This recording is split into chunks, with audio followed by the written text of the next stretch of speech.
Hello and welcome to the Homebuyer Show Scotland podcast. This is the second in a series which aim to support the property industry, whether you're a developer, estate agent, solicitor, or maybe just a supply chain business. And hopefully, ultimately, future episodes should educate homebuyers and homeowners, ensuring they are equipped with the knowledge they need to secure a new home or hopefully save money in their existing home. My name's Dylan and I'm privileged to be invited by the show's team to have a chat today, and hopefully I can share some of our experiences working in and around the property world. Alongside my business partner Steve, we run a digital marketing and branding consultancy by the name of Grey Pocket, and we work with clients from across the house buying spectrum, including developers, estate agents and brokers. One of which featured in last week's podcast actually. If you haven't had a listen to that, I would recommend you do so. Well done to the team at MAB for an educational look at the world of mortgages, especially with so much change in recent weeks. Joining me today, we have Rachel Colgan, the Managing Director and co-owner of Building Relations, a niche PR and communications agency specialising in the world of property and real estate, and owner of a company name that, unlike Grey Pocket, has connotations with what they actually deliver. Rachel, great to have you here. I always enjoy our chats, even when you are just ranting at me. Hi, Dylan. Great to be here. Thank you. Great. And how's you in the world of property for building relations? Yeah. So, as you've already mentioned very kindly, yes, we are building relations PR. We do specialise in property. We have house builder clients. As you would imagine, yes, it is a very interesting time for house builders at the moment. It's a very interesting time for us. The great news is everyone wants to shout about what they're doing, so obviously that's good for us. So what do we have in store for listeners today? So today I think it's just really helpful to talk a little bit about the market. Obviously for home buyers themselves, it's a really ever-changing market. There's a lot going on in the media at the moment, which is very dramatic headlines. I think what we need to really understand is what house builders can do to speak to these home buyers, what the real issues are within the housing market, whether it's about mortgages, whether it's about obviously finance, and the way that people can actually buy their next home, which is something that I think as an industry we're all aiming to get to help house builders sell more homes, to help home buyers feel more informed so that they can buy new homes, and to really help those who want to move on and up the ladder take their next move. The issues will obviously be very different for first-time buyers as they might be for those looking to upsize. Perhaps they're looking to part exchange, or even later on in life, we're looking at downsizers. What are the issues for them? There's a real mix of messages, I feel, at the moment, whether from the media to actually the reality. And that's a big challenge in my role as PR, to try and get those messages, positive messages out there, to break through some of that negativity that we're seeing, which is kind of putting, scaring people who are reading it and putting them off buying. We need to make sure that those messages meet in the middle somewhere. Yeah, it's a great example actually. Just this week, the press were saying there was a drop of 300, 400 mortgages. But in actual fact, there still remains over 5,000 mortgages available, which is a really positive message. It was only a few weeks ago that Skipton Lodge said 100% LTV, and still have offerings now at a 95% level. So there are definitely still options for buyers. Yeah, I mean, that's a great example of just what I was saying, that there are lots of options out there for buyers, but as we know, the press likes the dramatic headlines and think of the impact that's having on buyers who are thinking about moving, think of the impact that's having on first-time buyers who actually probably think now they'll never be able to buy a home of their own. And so it's really cutting through the dramatic headlines and finding out what's the reality is. Yeah, and I was reflecting on this actually the other day. We work a lot with a HubSpot partner, which is a CRM system, one of the world's leading CRM system, and it really allows us to communicate really effectively with customers. And one of the best examples we've seen are those builders and those developers that really embrace their delivery partners. So the estate agencies, mortgage brokers, solicitors, they can all make and break the customer's journey, and each have their own part to play, but often they work quite independently from each other, and therefore poor communication is a risk. So we've actually been talking a lot to developers at the moment now is about connecting systems. There's some really easy, straightforward API integrations now that can take some of the knowledge from the estate agents, from the mortgage brokers, and really educate the customers, buyers via the developers' channels. Yeah. Is that something that you see with your clients? I definitely think there's more of an education-based message that needs to go out at the moment. It needs to be more informative. It needs to be more understanding of the issues. You're not just selling kind of shiny kitchens anymore, although everyone loves a shiny kitchen, I'm sure. But people need to go beyond that and communicate directly with informative and useful information and a real understanding of the mortgage market. Yeah, but buyers can start looking at a new home up to 2 years before they start purchasing. Absolutely, they do. And they'll start to investigate funding and locations before even considering a property. So I think any advice, our advice would always be to try and cross-purpose content with that of your partners, with your brokers, with your solicitors, laying out the stages and nurturing your market along the way. I give this advice to my clients all the time. Came up with a campaign recently, especially during this time when people are not sure what to do, that actually the education message is really important, not just to provide information to your market, but also it builds your business as a real it builds that trust with your audience as well. It builds that trust with your market as well. If you're seen to be a business that really cares about helping their market, not just selling, sell's obviously important, but the sale will come if you put the trust in, if people trust you. Especially this is very relevant for first-time buyers who are very inexperienced, never done this before. Their parents, their grandparents will have had a very different buying experience to them. Shared ownership didn't exist back then. Help to Buy didn't exist then. I know Help to Buy is finished now, but these schemes, which are now much more relevant, these deposit schemes, which perhaps an older generation might be a bit more skeptical of. There's a real education piece there for buyers today because it's a very different marketplace to what it was 50 years ago. Yeah, it's so true. And I think one of the things that developers could probably do a little bit better is enrich their own data and really seek the opinion of potential buyers. I appreciate builders have to sell properties and they'll have yearly targets, but are they doing enough to seek the opinion of buyers? And therefore, if you do that correctly, you can then start influencing your front end communications and your front end marketing, and really answering their questions. There was an example, and the other example of that is to try and make the journey for the customer as easy and as simple as you can. We have just recently built a shared ownership qualification tool for a builder in the Midlands. And the thinking behind that is that the salesperson on site can often spend a huge amount of time with, for want of a better expression, time kickers or time wasters. And it's same with the solicitors and the brokers. What this tool does, it allows the customer to pre-qualify answering a series of questions. So when the customer speaks to the sales agent on site or with the with the broker, then the sales team are much more engaged and the customer is more likely to progress, which I think has been a massive plus for them. It weeds out all the time wasters. It's much more efficient use of time. But it picks up on your point, Rachel, that around delivering the right tools for the customer and really putting them front and center of all the communications. Yeah. I think one of the key things is it should never just be sell, the end product. That information piece is so important. And with that information, I think, as I said before, and it's something that all my team at Building Relations will know, that, trust is such a big issue. People need to trust who they're working with. They need to feel comfortable with who they're buying from.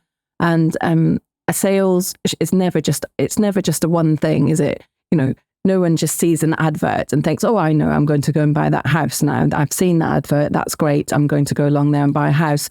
There are about 4 or 5 touch points before you even get to that point. Perhaps, I'd like to say maybe they read about it in the newspaper. Perhaps they saw... Good plug. Perhaps they've seen the social media post.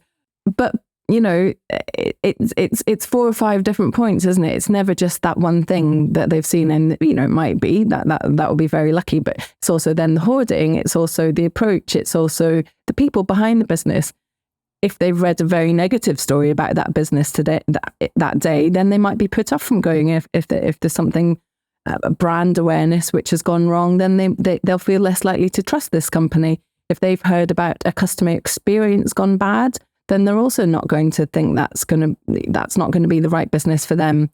Whereas if they've read about a very positive customer experience, that's always a great way to demonstrate your trust and build that trust with the customers. Yeah, no, I can't agree more. You're talking there about brand, and I think I was speaking to a developer this week, and she will remain nameless. But I was making the point to her that I think a lot of developers and builders, their communications and their marketing is often quite samey. They push. That's we're going to do us do me out for some job now. I don't mean to be condescending in any way when I say that, but often my point is that they often push product and they push brand, potentially, without thinking about the actual customer's buying journey. So for me, on most occasions, buyers will choose location prior to deciding which type of property. So often schools, transport links, and job opportunities come before house builder in their hierarchy of needs. Yeah. So I think... Yeah, you're not going to say, oh, I love this house builder completely. I'm going to go and live exactly where they build. It might end up playing it might play into it later on, but immediately you're absolutely right. It's about location, where they want to live, and then they take it from there. Yeah. I think in terms of how do they fix that then? So, destination marketing is critical. I think builders could embrace BIDs, business improvement districts, town partnerships, community groups, and work with them to really amplify the messages. And I don't know, maybe this does happen. I've not seen much evidence of it, but are the communications and the marketing teams within the builders undertaking social listening and understanding Google trends around that location? If that's done properly, then that provides learnings for them and allows them to influence their PR strategy, their communication activity. And it creates proper, authentic CSR, which has much better effects than, for example, the sponsorship of the local football team. I absolutely think that community relations are vital for any house builder building in a new area. And I totally agree with you, Dylan. I think placemaking is massively important. I also don't think that house builders, if we're talking about house builders here, should be afraid to come together and kind of placemate together. They shouldn't see each other as competition. Coming together to really make somewhere feel like a really exciting community should be done together.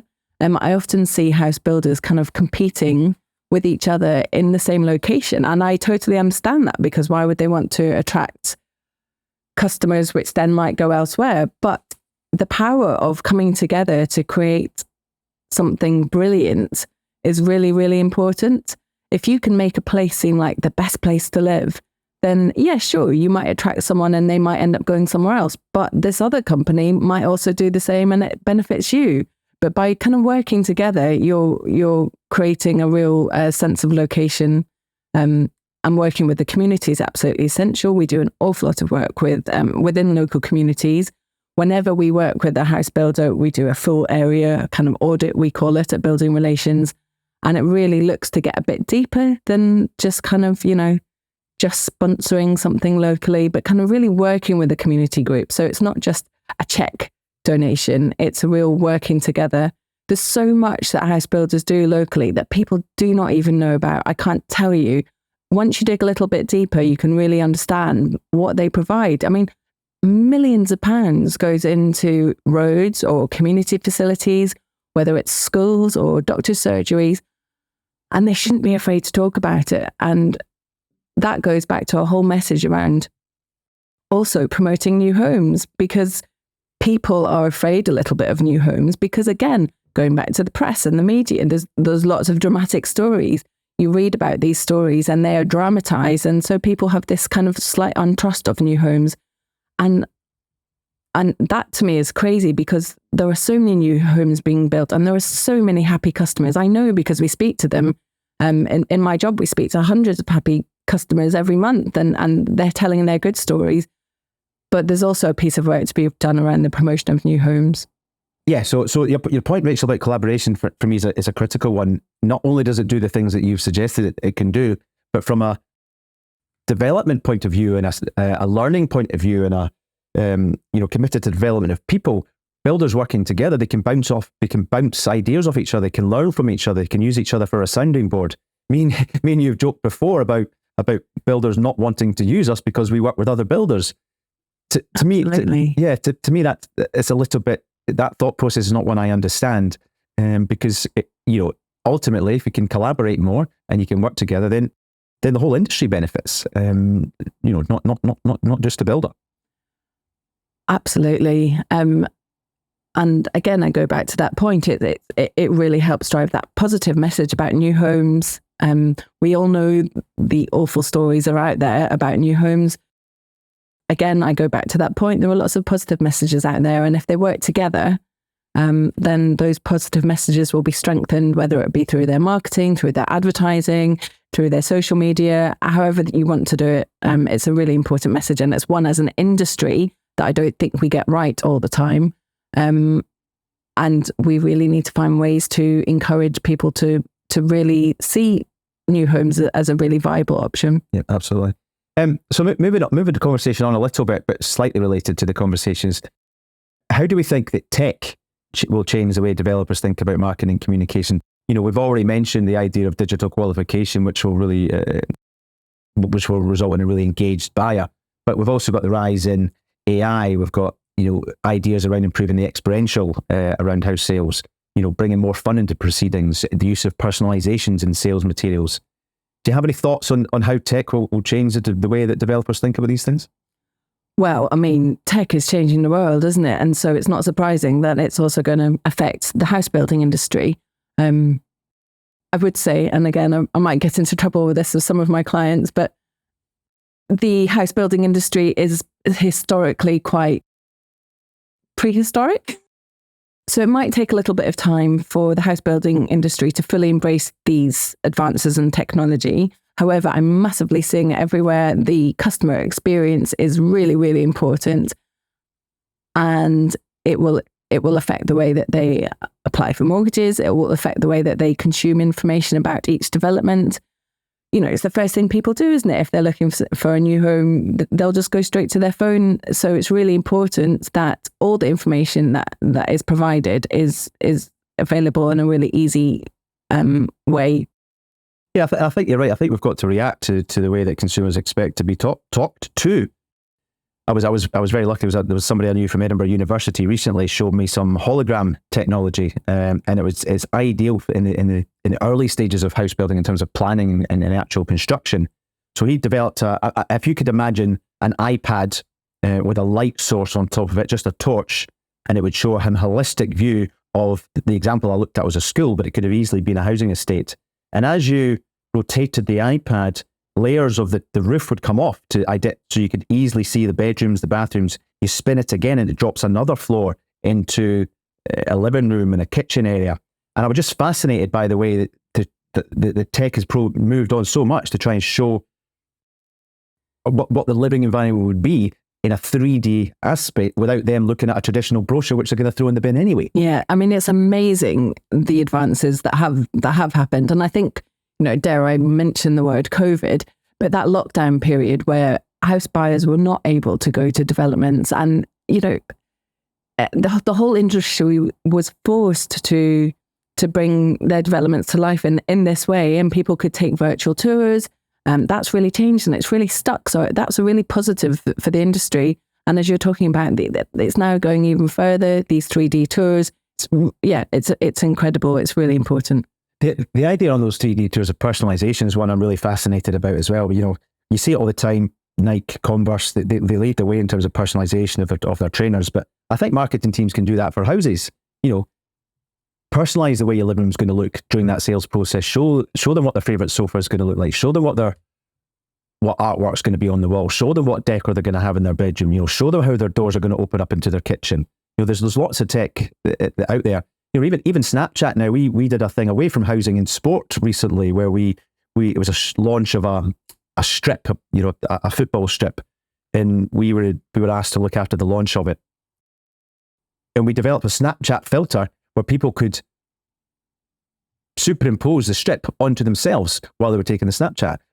So imagine you took that same thought process with the Snapchat filter, but you overlaid a garden. So as somebody's walking round a show home and they see an area of mud out the back, give them a Snapchat filter, allow them to visualize what the garden could look like, because that's really, really engaging with the customer. It's making it a little bit fun, gamifying it potentially.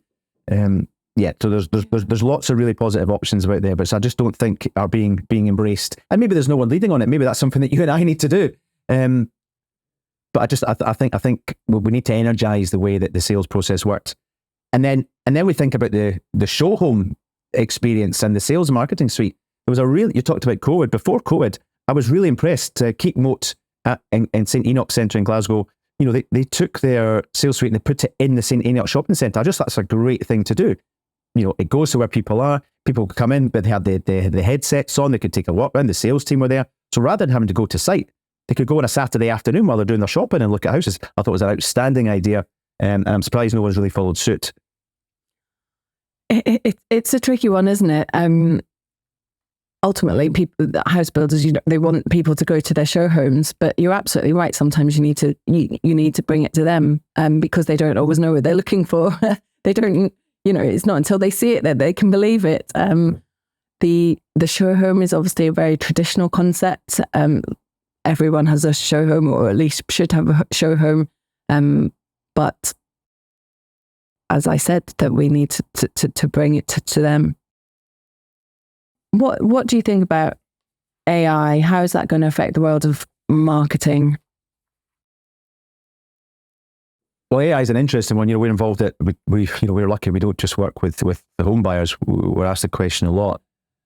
As a team yesterday, we were just discussing this. It's so much in its infancy, yeah.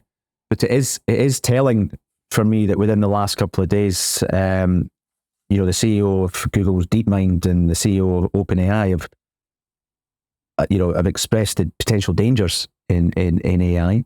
And it was only a couple of weeks ago that they'd asked Congress, I think, for the time, or the industry generally, for a 6 months pause on the development of AI so they can take stock on some of the issues around ethics, morals, education, legislation. So I think, I think it's outstanding, some of the things it can do. The potential of it is humongous. I would not rely on it at the moment. We talked earlier on around the sort of samey nature of builder communications. If everybody's running their press releases and their communications are a copy through ChatGPT, how is that going to differ? Then you've got issues of duplicate content, which can have a negative effect on SEO as well. So, I'm all for it, and put my hands up. I use it to try and influence our thought processes and put plans together. But we're a long away from relying on it completely. Some of the creative stuff really interesting as well. We're very, very lucky to have a tremendous designer who I've worked with for a long time. And one of his skill sets is he's a human being. He's got emotions and he understands empathy, and he understands how people interact with materials. I'm not quite sure if AI or ChatGPT is at that level yet, where they quite understand the human connection. I'm slightly feared that ChatGPT specifically will become quite polarized, when actually as humans we can discuss things and the truth will always be in the middle. Whereas what I've seen from ChatGPT at the moment and other AIs is that things are quite polarized, whereas there's no grey area, which actually we live in a world of grey. And I think for me, it doesn't fully take in client sensitivities. It doesn't take in, as you say, the human emotion side of it. We understand our clients and we understand what they want, whereas, GPT is not necessarily going to have that understanding of our clients' needs. So I totally agree with you. It's a great tool, and it can be great for research, but I don't think it's the final piece, and that's the important bit. The other thing about ChatGPT is that people will often misunderstand this, that the actual user, the person looking for the outputs on the laptop or the computer, whatever it's supposed to be, they have to be trained to use the prompts properly. They need to know what they're asking for. In the same way that you would use brackets or plus signs when you're searching Google to try and refine some of the searches, there's a whole load of different prompts now. I just don't think that's in the public domain. So I'm fascinated by it. It's maybe a bit of a coincidence that all the experts in AI and ChatGPT were experts in crypto about 4 months ago. So I take that with a pinch of salt. But it's definitely one that we will continue to use. And if everyone wants to have a chat, then feel free to reach out to us. I'd love to debate it and talk about it, because we need to learn and I need to learn. I think the one thing that I just like to add to it as well, that obviously from a PR and comms point of view, PR is really a people business. It's about people. It's about human interactions. It's about conversations. And yes, whilst, lots of people could probably write a press release, or at least, give it a go anyway. It's what you do with it, that content that really counts. So it's that conversation that we have with the journalist. It's a story, it's a feature angle. And obviously you can provide the content with it, but it's never going to replace a PR person with ideas and conversations, and it's just not going to replace that people elements to this. There are some, AI is an interesting one. It's a term that's banded around to encompass lots of different things. So you can't tarnish everything with the AI brush. Augmented reality is a really fascinating one again for me. I was at a thing recently. It was a concert hall in another part of Scotland, and everyone's familiar with QR codes that you can just scan, but you were able to scan the building, which is one of the most fascinating things I've ever seen. So imagine that in a housing environment, you could scan the house and suddenly it takes you into a really immersive 3D experience. It doesn't really get any better than that when you're trying to sell houses. I would imagine that's pretty expensive. So there'll be some builders that can afford that and some won't be, but there's those little things that will be with us soon. We just need to make sure we're on top of it and we're learning it. And that's the other thing, no one's an expert in these things. Everyone's learning from each other, which also supports the point we were making a minute ago around collaboration. It's great working with you because then we bounce ideas off each other all the time. So we're always learning. And if other people in different industries did similar, then we can look at those things around morals and legislation, but we're doing that safe in the knowledge that we're collaborating and we're trying to do things together for the better of everybody. Yeah, you touched on a point there around cost. Obviously, some of the cost for this technology is quite high. So it would be great to see, collaboration. There's a way of bringing the cost down so that it benefits everybody. A developer with, a small development of 20 houses is unlikely to full on invest in this technology for one plot when it sold last week. So, it's about making sure that it's easy to use and accessible for everybody, and really making sure that they will get maximum return from this. Yeah, that's so true. There is a shortage of decent quality housing. So how long are properties lying around for? Maybe not. Maybe I'm talking from a sort of too idealistic point of view. So your point is grounding me a little bit. You're absolutely right. Where's this industry going to go, and what do we need to think of? It's great for attracting attention, isn't it? And that's ultimately what everyone wants to do is be in the spotlight. Yeah, absolutely. So one of the things that is coming around quite soon is the changes for consumer duty for home buyers. Is that something that, what are your thoughts on that? Well, listen, it can only be good for the buyer. So if anyone's unaware, the consumer duty changes were announced by the FCA and will kick off this summer. And overall, it should make it easier for home buyers to compare and understand advice around the finances for buying houses, mortgages especially. And this will hopefully help home buyers make informed decisions about their mortgage to get the right deal and the best possible deal. So the changes include a new duty of care for mortgage lenders, a new duty of care for estate agents, and a new duty of care for surveyors. And as I say, they're designed to protect home buyers from being misled or being taken advantage of. And hopefully, it should make the home buying process fairer and more transparent. From a home buyer's perspective, they're able to compare the cost of their mortgage much more easily and understand the risks involved in taking out mortgages.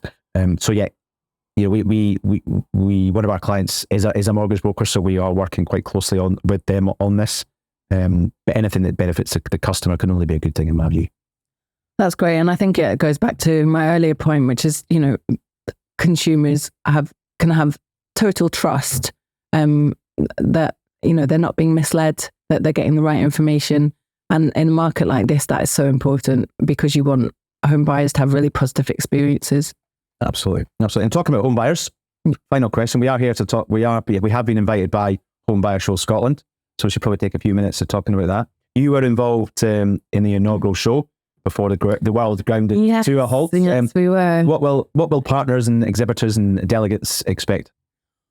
Well, let me tell you a little bit about Homebuyer Show Scotland first. As you right, we did launch Homebuyer Show Scotland in 2019, which was obviously before the world paused for a couple of years.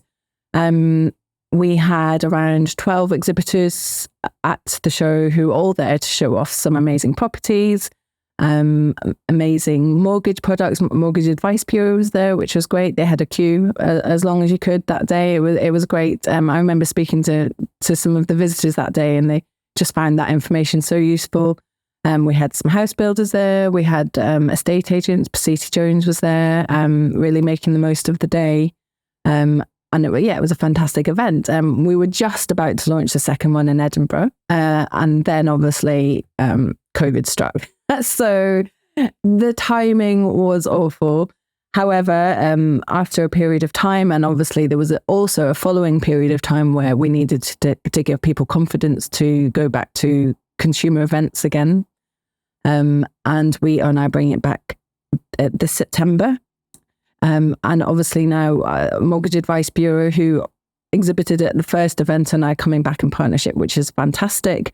And they're going to be there giving some fabulous mortgage advice. And actually the timing for that mortgage advice is fantastic because obviously with such a mixed mortgage market at the moment, it's going to be a really useful event for anyone who's either maybe getting a mortgage for the first time. So whether you're a first time buyer and you don't know how much of a deposit you need or what mortgage rates are looking like and are they actually going to be able to afford a mortgage?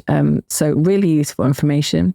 I also think this year there will be a real interest for people who are coming up to remortgaging. I know myself, I'm, 3 years into a 5-year fix and, what is the next 2 years going to look like?